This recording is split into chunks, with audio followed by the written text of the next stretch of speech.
We're kind of continuing on with what we've kind of been covering last week at the tail end, which was inside de la Riva. So to start, we're going to look at a really effective way to get into inside de la Riva from half guard, actually. This is something that I use a lot in my roles because a lot of people, when they go to pass my guard, they are aware of the leg lock threat, so they want to pass me on their knees. And so what I do is I am able to start playing my butterfly half guard, and I basically kind of use half guard to force them back up onto their feet and then inside de la Riva. So we're going to be in this half guard scenario here. And again, the way I kind of think about a half guard is it's inside de la Riva when they're on their knees. The way I play my half guard is with an active thumb toe hook here. So if my partner stands up by himself, stand up, he immediately stands up into my reverse de la Riva, always. And that's why I really like playing half guard with an active hook, is because whether our partner stands up by themselves or whether we're able to initiate them getting up, which is obviously what we're going to cover today, it's a really effective way to enter into a measure of control with a really, really good control of the way our partner's knee is pointing, which we talked about earlier. If our partner's knee is pointed towards us, they can put weight on us, but if we're able to manipulate it away from us, it makes it a lot easier for us to work on bottom. So our partner's going to be on both knees, and what we're going to do is we're going to threaten this dilemma of knocking them back, and oftentimes what's going to happen is they're going to stand up. So what I'm going to do is I'm going to take my hand here, and I'm just going to look to get 4 fingers on my partner's ankle here, above the laces. Now, from here, what I'm going to do is I'm going to take my foot and I'm going to step on my partner's hip. Okay? Now from here I can do 2 things. I'm either going to push and pull and I'm going to knock my partner back, and I can come up into a half guard and start passing. Or what's more likely to happen is when my partner feels this, as I push, he's going to step his leg up, and we're going to go right into reverse de la Riva here, like this. Okay? For the warm-up, everyone in here is at at least a blue belt level. So what I'd like for us to do is just work a couple of your options from inside de la Riva, and then we'll get into the technique that I want to show in a second. So go with the partner, let's try this out. Any questions? 3, 2, 1. We're going to be in inside de la Riva, okay? And Paul Schreiner showed me this variation of inside de la Riva. He had to have knee replacement surgery, and he wasn't really able to play reverse de la Riva the way that he usually would prefer to play it. So he came up with this way to reinforce his knee with his hands that I really, really like. So from here, basically what you're going to do is you're going to reach around here like this. Your thumb toe is still going to hook on your partner's hip, but you're going to grab your shingo here, like this, okay? And I really, really like this because this reinforces a circle of control around my partner's knee, and if he tries to high step out, it's not happening, okay?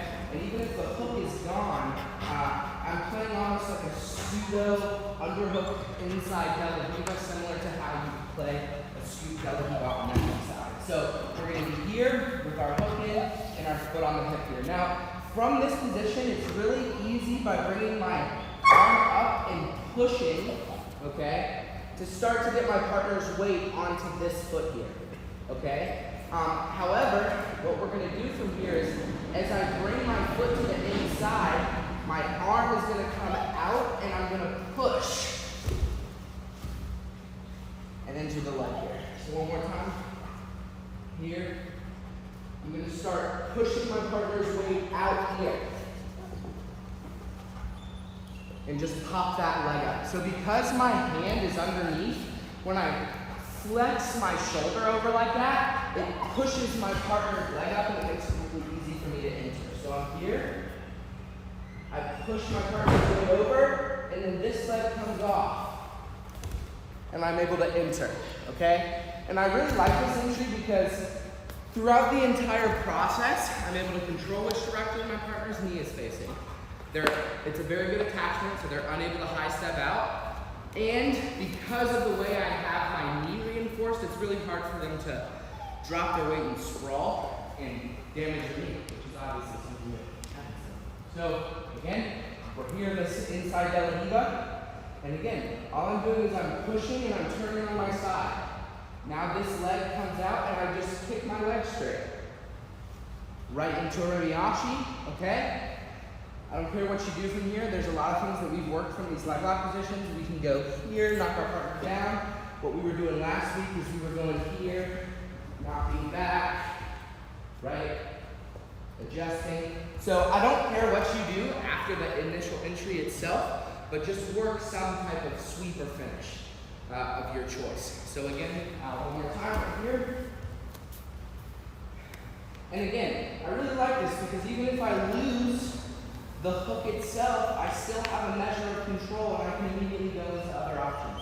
But for now, we have everything we want. We push all that way to the outside leg, and now from here, I bring this leg away and I just push. And I lock it better any option. Moving into whatever option I want from there. All right, guys, let's go. I am so bad going into Ashi because I feel like I lose my knee and then they mount me. Yeah. So the cool thing about this control is my knee is in the middle the entire time. It never leaves. So I can even go to the other leg. So because my knee is in the middle here like this, it's it. And I can go back into this thing that we were working before.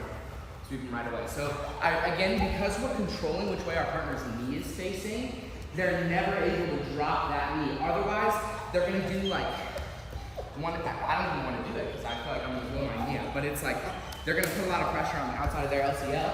And again, the initial off balance to this leg is crucial. He's not going to be able to pressure it from because all that weight is in this leg. Does that make sense? Mm-hmm. Great question. All right, guys.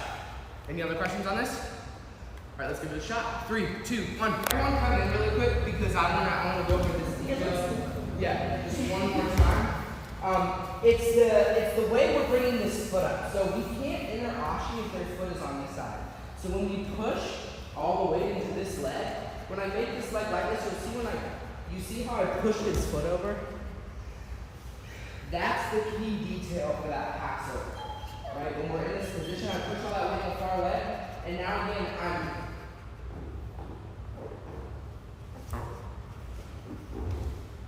entering.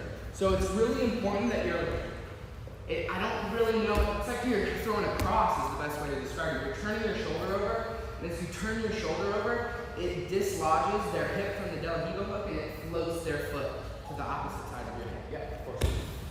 If you want to see it. Oh, yeah. I usually. Yeah. So I'm here, right? I push all that weight into the far leg. And then again, I extend this leg straight to pop the hook. I pop my own hook, actually. One more time. So when we were initially playing Rdlr, the knee is bent. But what I do is once I get my partner's weight in this leg, the Rdlr hook straightens. And then I go back in. That's actually the key detail. So when you start, the knees bent, you turn on your side, you pop your own hook, and then you go into your option. Let's give this a shot. 3, 2, 1.